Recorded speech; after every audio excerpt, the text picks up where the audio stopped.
I've been playing the latest Guild Wars 2 expansion almost every day since it came out on August 20th, and I'm here to offer my first impressions to answer the most pertinent question.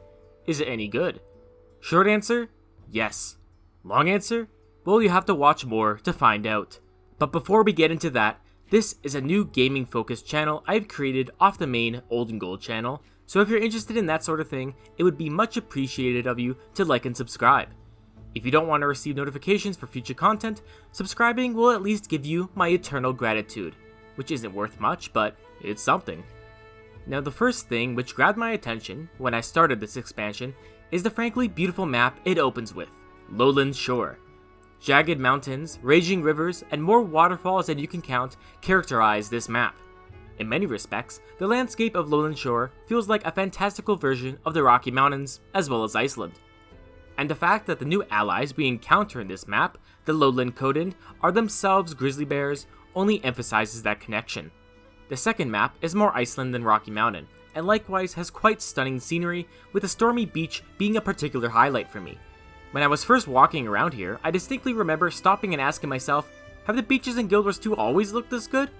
The rest of the map is a more standard affair, containing rotten forests, the ruins of a human settlement, and some flashbacks to previous Guild Wars 2 maps. Personally, I quite like the Rocky Mountain and Icelandic inspiration for the map design, as it is unique enough to differentiate Janthir from the rest of Tyria, but still different enough to give it its own flavor without going too far and making a wholly unrealistic environment. This is unlike what Secrets of the Obscure did to make its maps unique when it said, screw it, floating islands. This map is another of what I like to call a settlement map, in contrast to the meta map.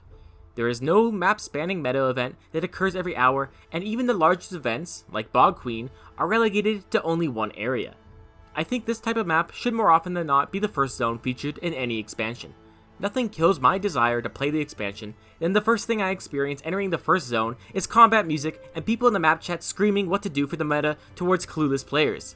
Like, man, I just got here, I don't know what the hell's going on. The result of this being a settlement map is that it makes the locations in the expansion feel like lived-in places. This is in contrast to the final destination of maps, where a utilitarian environment only serves a strict gameplay function. You know those maps where you could wholly replace the environment with gray blocks and nothing would change? I understand that for many, the gameplay and meta events are what they come to Guild Wars 2 to play, and I do that as well, but I'm also a big fan of exploration, and having a map that feels animated goes a long way. One of the biggest contributors to that liveliness in Janthir Wilds' maps are the events. Rather than just the standard escort missions and defeat the champion enemy events, Janthir Wilds brings back low-stakes events, especially in the first zone, which is reminiscent of the starter zones in the core game. You know, like fishing, dancing, gardening, that sort of thing. That may sound boring, but I'm going to be honest, I miss these sort of events. The last time I remember having this much fun, just doing regular dynamic events, was during the metal concert in Bound by Blood. Not to mention the lived-in atmosphere it brings. The denizens of Harvest Den are not just sitting around, they are doing things that you would expect a society of spear-loving bears to do. Now, for me addressing the major gameplay additions that the expansion advertised, I will say that the additions I enjoyed the most were the Warclaw changes. I grinded to get my Warclaw in World vs. World a couple years ago, and I have literally never touched it again outside World vs. World, which I already rarely play. Therefore, a Warclaw change was needed and is a welcome addition. Now the Warclaw is actually a viable open world mount choice.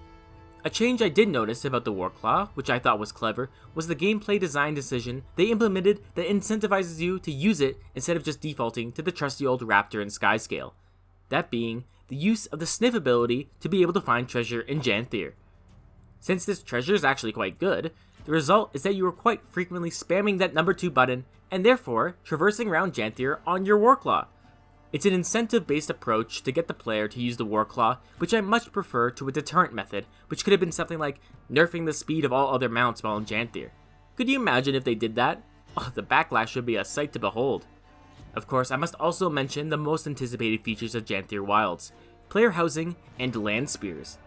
Now the player housing, or homesteads as they are called, I must say are better than I expected. The environment of the instance is quite pretty, with a lot of empty space for you to take advantage of.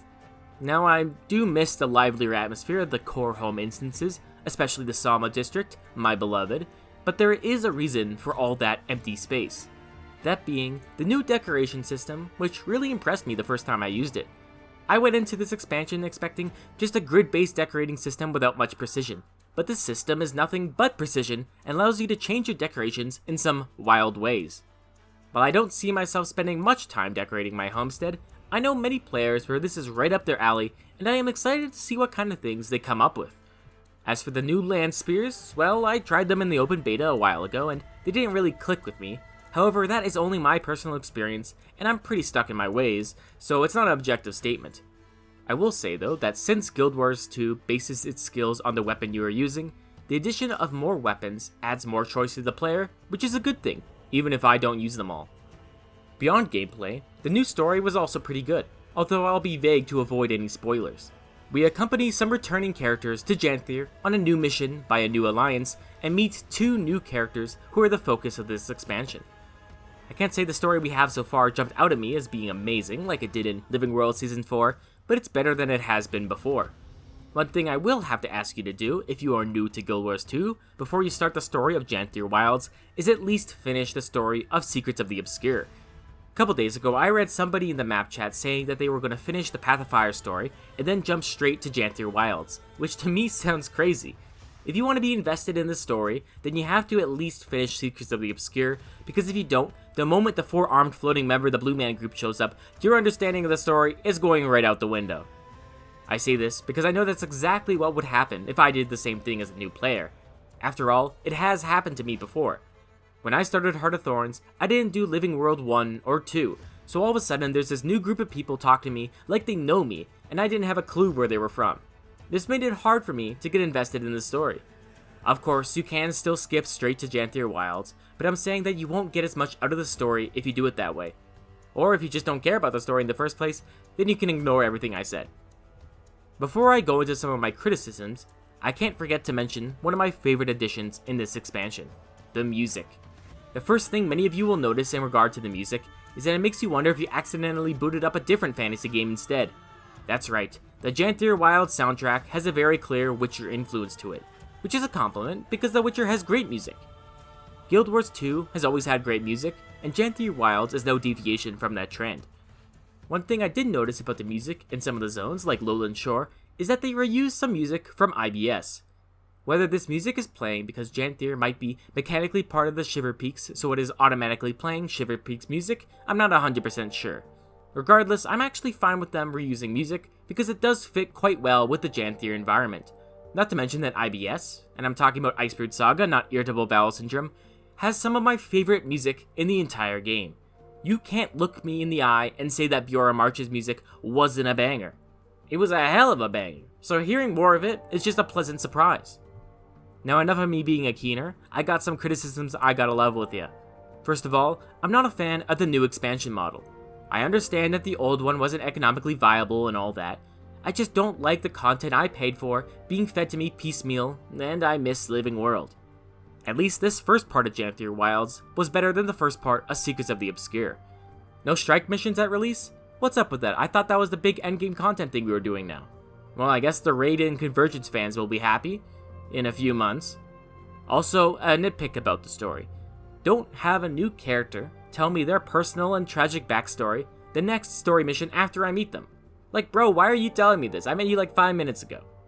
I understand that may have been my fault. I was doing the story missions back to back without much break in between, but at least have us go on a story mission or something together before the backstory comes up. I don't know, that's just a personal gripe. Overall though, I've been enjoying Janthir Wilds, far more than Secrets of the Obscure.